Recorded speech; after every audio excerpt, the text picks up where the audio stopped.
June 12, 1946, Amarillo, Texas. The dirt outside the converted barn shimmered like liquid glass under the afternoon sun. A Japanese woman stood motionless near the fence line, her hand clutching a faded red ribbon tied at her wrist. 10 paces away, a cowboy in dusty boots and a sweat-stained hat stepped forward slowly. His shadow stretched long across the packed earth between them. The air smelled of hay, horses, and something heavier, the unspoken weight of everything that had brought them to this moment. He stopped, removed his hat, and whispered 3 words that made every man within earshot go silent. Even the horses stilled. What he said didn't break the silence. It deepened it, carved into it like a blade pressed into warm wax. And what she did next shattered every assumption about enemies, forgiveness, and what it means to survive. Before we continue, if you're finding this story as powerful as we did researching it, hit that like button and subscribe so you never miss these untold moments from history. And drop a comment telling us where you're watching from. We love hearing from our community around the world. Now, let's go back to how a burned ribbon and a Texas ranch became the setting for one of the most quietly profound moments to emerge from the ashes of World War II. The truck arrived on June 8, 1946, 3 days before the confrontation. It rolled to a stop outside a sprawling cattle ranch 40 miles west of Amarillo, kicking up a plume of dust that hung in the air like smoke. The tailgate dropped with a metallic clang.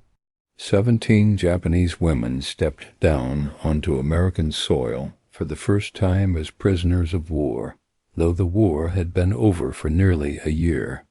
They were part of a little-known repatriation program relocated temporarily to rural work camps while diplomatic channels sorted out their return to a Japan that no longer existed as they remembered it. Most were young, most were thin, and most had seen things no training manual could prepare a Texas rancher to understand. Kiyomi Nakamura was the last to step off. She was 19 years old, weighed 68 pounds, and carried nothing except a red silk ribbon, wrapped twice around her left wrist. The ribbon had been white once cream, actually, but it had passed through fire.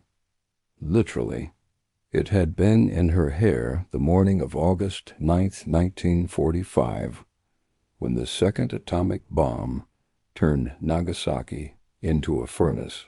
She had been standing near a window in a textile factory when the flash came. The glass didn't shatter, it vaporized. The walls bent inward. The air became fire. She woke 3 days later in a field hospital with her arms wrapped in gauze and her hair half gone. A nurse handed her the ribbon in a small cloth bag. It had been found fused to a strand of her hair, melted slightly at the edges, stained the color of rust and plum skin. Kiyomi never let it go after that. The ranch foreman, a man named Clayton Webb, watched her step down. He was 42, weathered, and had spent the war years keeping the ranch operational while younger men shipped out. He'd seen returning soldiers. He'd seen trauma. But he hadn't seen this girls who moved like shadows, who flinched at the sound of a truck backfiring, who stared at open sky like they didn't trust it. Clayton assigned them to the barn quarters, a converted cattle shed with cots, a wood stove, and walls that let in slivers of light through the gaps in the planks. It wasn't cruel. It was all they had. The women were expected to work feeding chickens, peeling potatoes, mending fences, in exchange for food and shelter until their paperwork cleared. No one called them prisoners. No one called them anything. That first night, Kiyomi sat near the cattle stalls with her back pressed against a wooden post. The ribbon was still on her wrist, knotted twice, the ends frayed where the fire had eaten into the silk. The cows exhaled warm, grassy breath that filled the space with an almost living heat. She didn't sleep. She listened to the wind scrape across the roof, to the creak of wood settling, to the distant whinny of a horse. And she thought about her brother, Satoru, who had helped her tie the ribbon into her braid the morning of the blast. She never found his body. She never found anything. By the fourth day a rhythm had formed. The women rose at dawn, worked in silence, ate watery soup from tin bowls, and returned to the barn by dusk. Kiyomi was assigned to the chicken coop. She scattered feed, collected eggs, and learned to move among the hens without startling them. The work was simple, repetitive, and safe. It required nothing of her except her hands. That was enough, but the ribbon was always there, a constant weight against her pulse. She adjusted it compulsively, tightening the knot, smoothing the fabric, checking that it hadn't slipped. It was the only thing she controlled, the only thing that was still hers. Then came the storm. It rolled in on the afternoon of June 11th, turning the sky the color of old bruises. The wind hit first, tearing at the fence posts and sending chickens shrieking into the corners of their pen. Rain followed in sheets, pounding the tin roof like artillery fire. Kiyomi was inside the coop when the door blew open. Wind roared in, scattering feed, overturning buckets, whipping straw into the air. She stumbled out into the storm, mud sucking at her feet, rain plastering her thin shirt to her skin. The barn door was half open, banging violently against the frame. She shoved herself inside. Clayton Webb was already there. He stood near the center of the barn, soaked through, a stack of wool blankets in his arms. His hat dripped water onto the dirt floor. His sleeves were rolled to the elbows, revealing sun-darkened forearms, scarred from years of ranch work. And there, tucked into the breast pocket of his shirt, barely visible above the seam, was the ribbon. Kiyomi froze. She hadn't realized she'd lost it. Her hand flew to her wrist empty. Panic surged through her chest, like ice water. She looked at him. He looked at her. Then, slowly, he reached into his pocket and held it out. He didn't speak. He didn't explain. He just waited. She took it with shaking hands, her fingers brushing his for half a second before she pulled away. The silk was dry. He had kept it safe. That night, after the storm passed, the ranch hands gathered in the main house for an impromptu celebration, a tradition after bad weather, a way to remind themselves they were still alive. Music drifted from the open windows. A fiddle, a harmonica, the stomp of boots on wooden floorboards. Kiyomi sat outside in the shadow of the tool shed, knees pulled to her chest, listening. She didn't understand the words of the songs, but she understood the sound of people choosing joy in spite of everything. One of the other women passed by and paused. They said we could watch, she offered. Then she was gone. Kiyomi stayed where she was until Clayton appeared. He didn't speak. He just extended his hand, palm up, fingers loose. She stared at it. Her chest tightened. She shook her head once, barely. He didn't withdraw. Instead, he reached past her ear, not touching her skin, and adjusted the ribbon where it had come slightly undone in her braid. Just one movement, delicate, like fixing the collar on a child's coat. She exhaled, shaky. Then, without understanding why, she reached out. Her hand fit into his like it had always been meant to. He led her inside. The room was warm, yellow-lit, thick with the smell of tobacco, and something sweet baking in the kitchen. No one stared. A few glanced, one nodded. He didn't take her to the center of the floor. He stayed at the edge close enough to feel the rhythm but not be consumed by it. He moved slowly, gently, letting her lead without knowing. And for the first time since Nagasaki, Kiyomi let the ribbon show. She didn't tuck it away.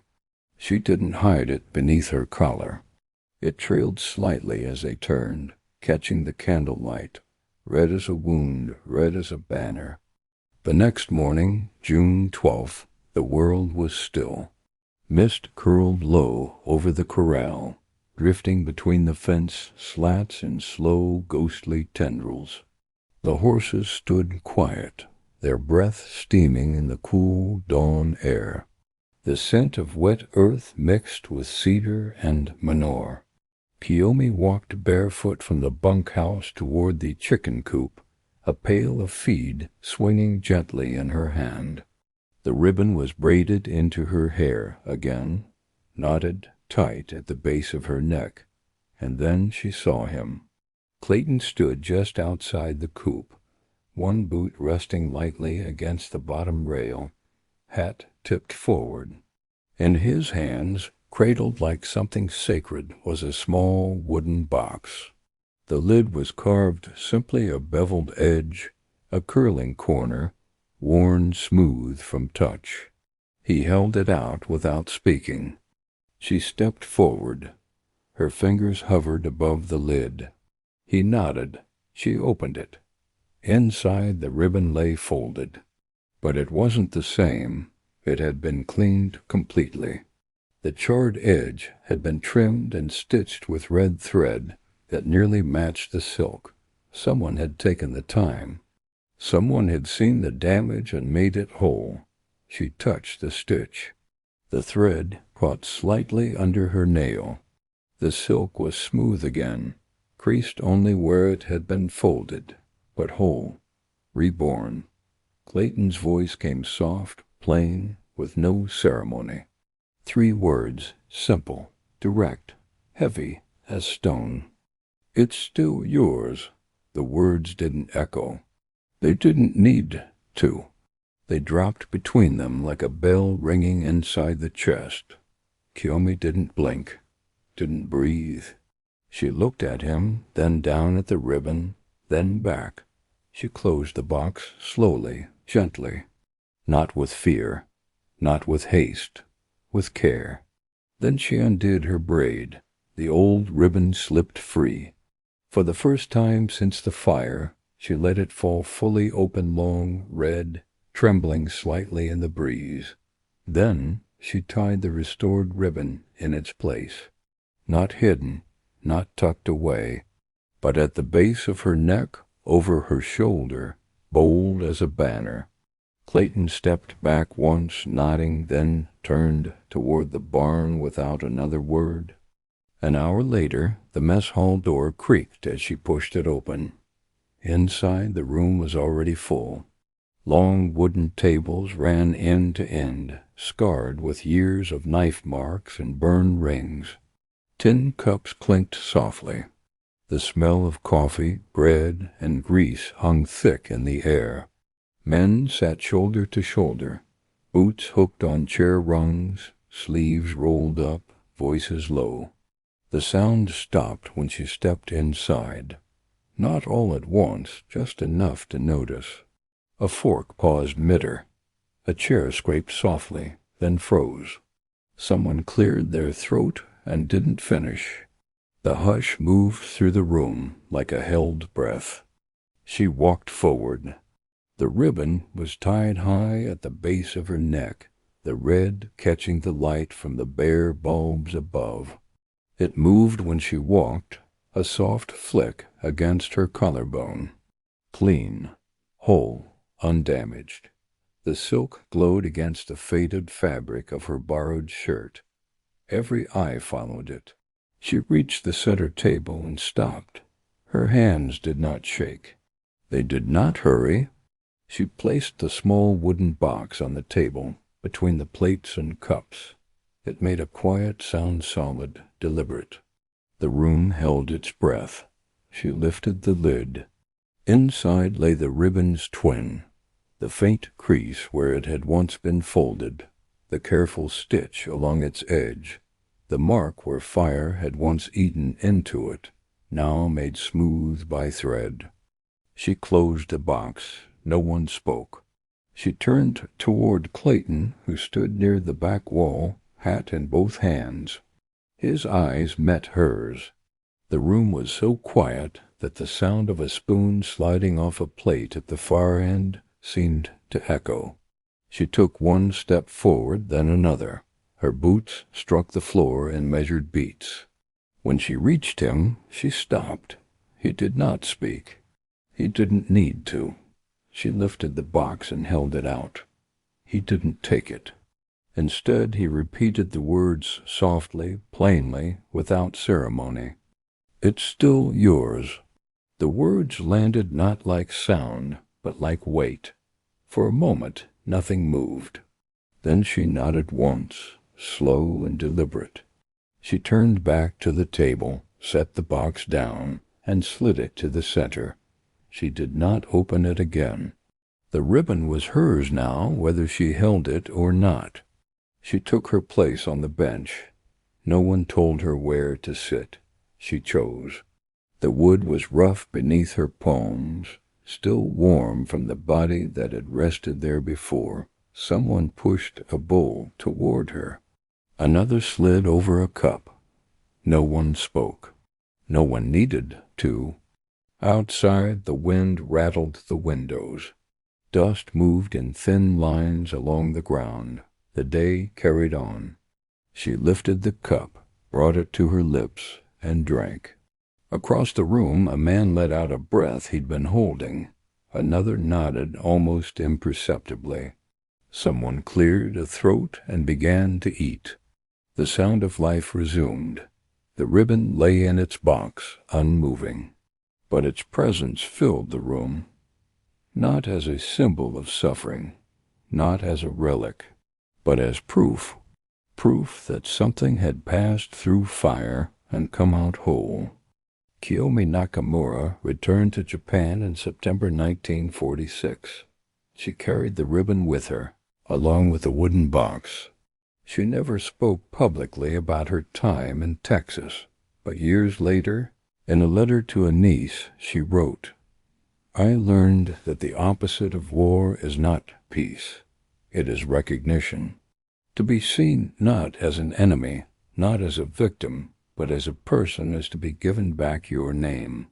Clayton Webb continued working the ranch until his death in 1971.